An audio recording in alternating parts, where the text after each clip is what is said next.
Em algum momento da vida, você já se perguntou se está sendo uma boa mãe? A verdade é que todas as mães se questionam em algum momento se estão sendo boas mães, o que poderiam estar fazendo de melhor. Muitas vezes elas começam a se comparar com as amigas, com as colegas, com as vizinhas, né? Começam a ouvir críticas, começam a se comparar com aquilo que elas veem nas redes sociais, né? E aí começam a ficar confusas. Será que eu sou ou não uma boa mãe? O que eu estou fazendo de errado que pode estar prejudicando o meu filho? E é nesse sentido que eu quero trazer nesse vídeo para você o que os psicólogos do desenvolvimento infantil têm falado sobre as boas mães. O que é de fato ser uma mãe suficientemente boa? Eu vou te explicar nesse vídeo. Eu sou Tayana Borges, psicóloga há mais de 13 anos, orientadora parental pela PDA dos Estados Unidos e educadora emocional.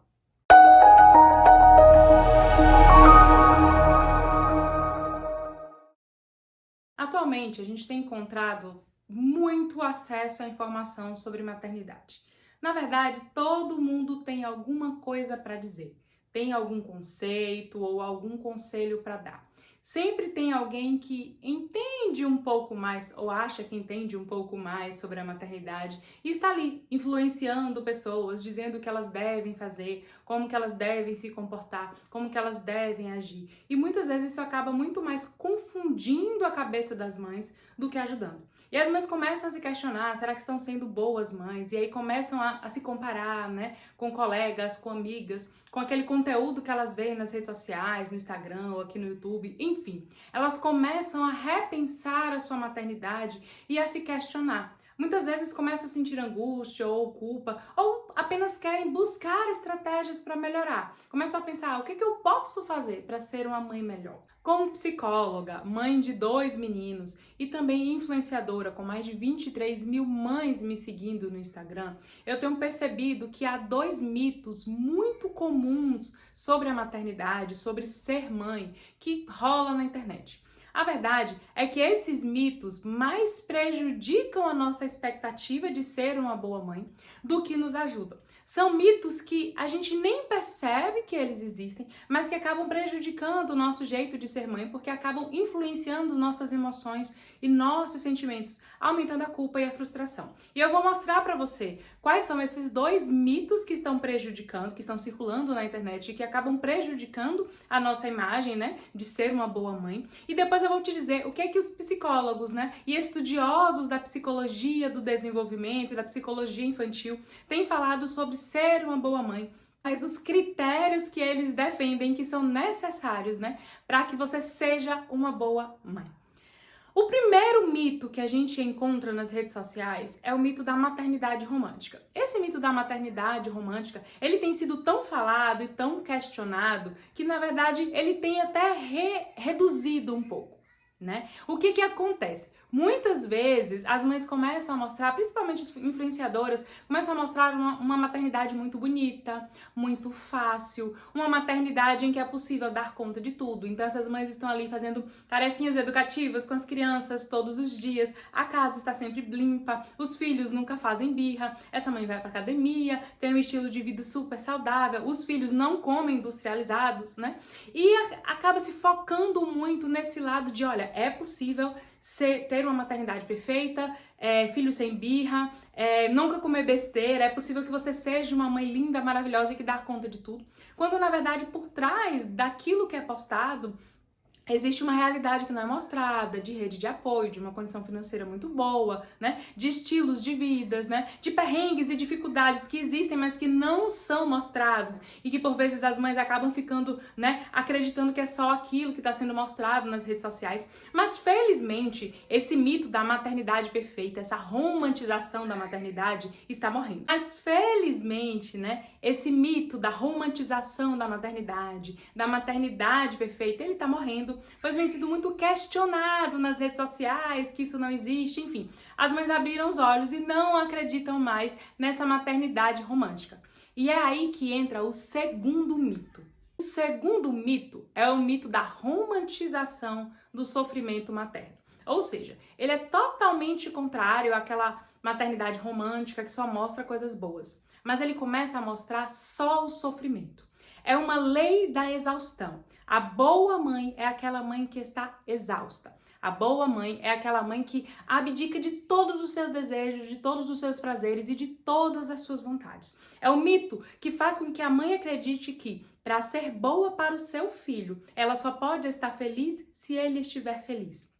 É aquele mito que faz a mãe acreditar que, para ela ser uma boa mãe, ela tem que renunciar a seus sonhos, seus projetos, ela não pode se arrumar, né? E esse mito acaba supervalorizando a exaustão, o cansaço, né? Supervalorizando a frustração, a tristeza. E aí o que a gente vê? Muitas mães reclamando do seu estilo de vida, reclamando da maternidade. Esse mito vem, na verdade, daquela frase bem antiga que fala que ser mãe é padecer no paraíso. É uma crença que infundiram na nossa cabeça de que para ser uma mãe feliz, né, ao mesmo tempo que a gente está no paraíso, a gente também precisa sofrer. Ou seja, a maternidade é boa, mas se só tiver coisa boa, tem alguma coisa errada. É como se para você ser uma boa mãe, você tem que estar em constante sofrimento. E aí entra nas redes sociais, né? E muitas vezes até nas conversas entre amigos, aquela ideia de que, para ser uma boa mãe, você tem que acordar todas as madrugadas, você nunca pode desmamar o seu filho. Então começam a difundir crenças que romantizam o sofrimento. Quanto mais você sofre, quanto mais exausta, quanto mais cansada, quanto mais coisas pessoais você abre mão, melhor mãe você é. O problema é que essa ideia de que mãe nunca tem tempo livre, mãe não pode dormir, mãe tem que estar exausta, acaba gerando nas mães também sentimento de culpa e frustração por dois aspectos. Primeiro, porque ela começa a achar que ela não abriu mão de coisas suficientes. Então aquela mãe que trabalha fora começa a achar que, meu Deus, eu não deveria ter deixado meu filho, eu não posso pensar na minha carreira, eu não posso estudar, eu preciso abrir mão de mais coisas. Ou aquela mãe que vai sair com o marido, né, ter um tempo a dois, não pode também, porque ela tem que focar nos filhos, tem que priorizar os filhos, tem que priorizar a maternidade. E aí acaba indo por outros aspectos, né, de que ir pra academia, ou sair com as amigas, ou qualquer outro movimento que a mãe faça em função dos seus desejos pessoais, ir ao salão ou qualquer outra coisa, faça parecer com que ela está sendo uma mãe ruim. E aí ela começa a se culpar. E a gente sabe que a culpa já é algo que acompanha a maternidade. Então acaba gerando ainda mais conflito. E ao invés de sermos rede de apoio uma das outras, ao invés de nos fortalecermos, muitas vezes acabamos gerando uma comparação de quem abriu mão de mais coisa, né? Quem está mais infeliz para deixar o filho feliz. E isso acaba gerando na mãe um adoecimento psíquico.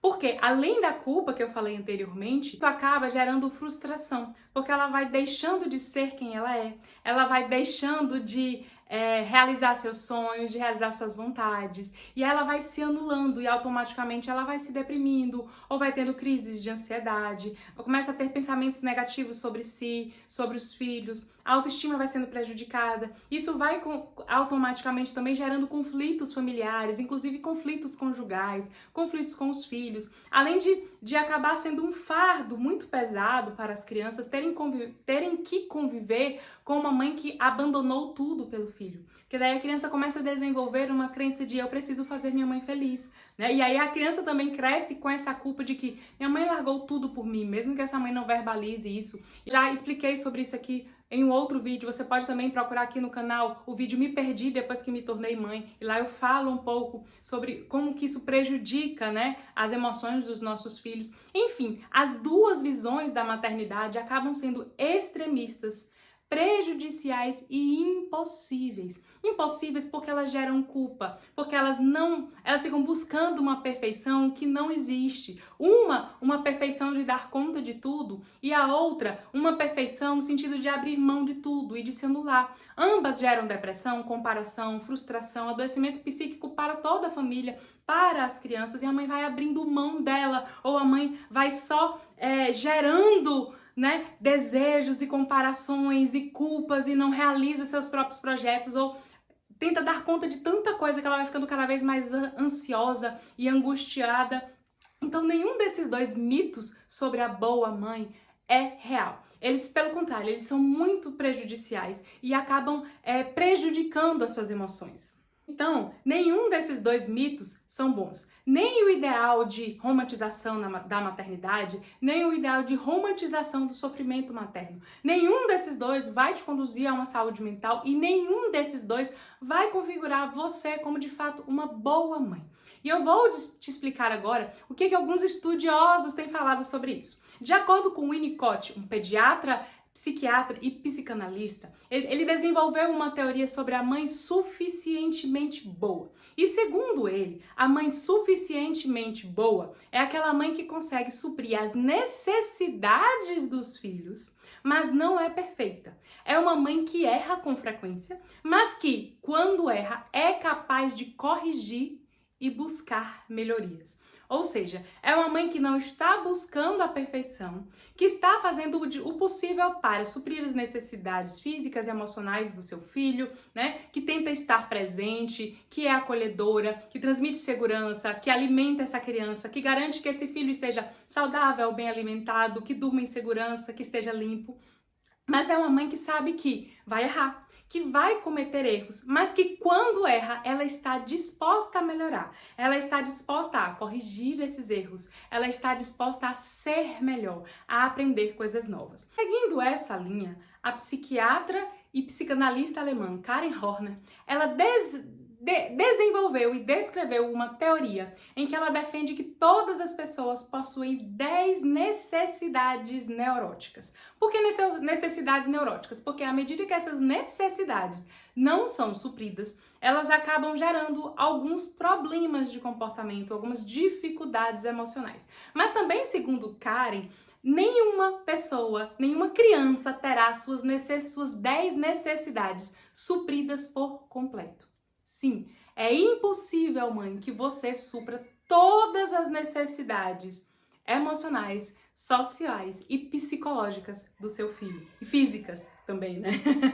É impossível. E é com base nisso que Karen, ela defende o seguinte: não podemos suprir todas essas necessidades, porque quando estamos focando em uma necessidade, tendemos a negligenciar outra necessidade. E existe todo um meio de socialização, todo um meio psíquico que não cabe à mãe suprir todas essas necessidades. Algumas delas serão supridas em outros momentos e por outras pessoas. Mas muito mais do que isso, nos confrontamos com a ideia de que não somos capazes de satisfazer todas as necessidades dos nossos filhos. Portanto, renunciar às nossas necessidades não fará de nós mães melhores. É impossível e desumano querer medir a qualidade da mãe a partir do nível de exaustão que ela tem.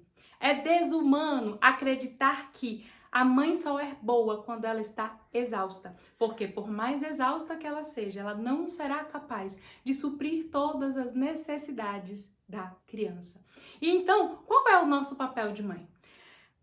O que de fato uma boa mãe precisa fazer? Juntando a teoria de Winnicott e juntando o que disse a Karen, nós podemos acreditar no seguinte: temos o dever de suprir as principais necessidades dos nossos filhos. Temos o dever de suprir todas as necessidades que estão ao nosso alcance. Mas também temos o direito de cometer erros, desde que sejamos capazes de corrigi-los. Ou seja, que possamos buscar melhorias, cursos online, assistir vídeos, fazer terapias, pedir perdão para os nossos filhos, utilizarmos estratégias para tentarmos ser mães melhores. E ainda assim, continuaremos errando. E ainda assim continuaremos não conseguindo suprir todas as necessidades dos nossos filhos, porque eles precisam de outras vivências que vão além de nós. Então, a sua principal função como mãe é criar uma atmosfera acolhedora para seu filho.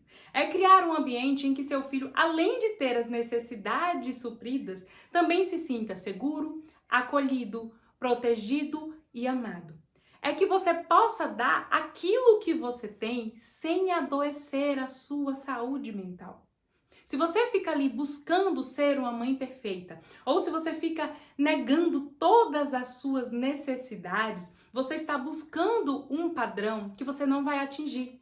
E ao mesmo tempo vai gerar uma frustração e você não vai conseguir admitir os seus erros nem corrigi-los. A mãe suficientemente boa é aquela que atende às necessidades fisiológicas, necessidades de saúde, necessidades emocionais dos seus filhos, sem abrir mão da sua saúde mental, porque elas sabem que elas precisam estar bem cuidadas, que elas precisam estar fortes para que os filhos possam florescer. Então, mãe, lembre-se, quando você se questionar sobre ser boa ou não, quando você começar a se comparar com essa romantização do sofrimento ou a romantização da maternidade em si, lembre-se que você é suficientemente boa, porque você tem dado o melhor que você pode, sem abrir mão da sua saúde mental. Porque uma mãe sem saúde mental não consegue ser suficientemente boa.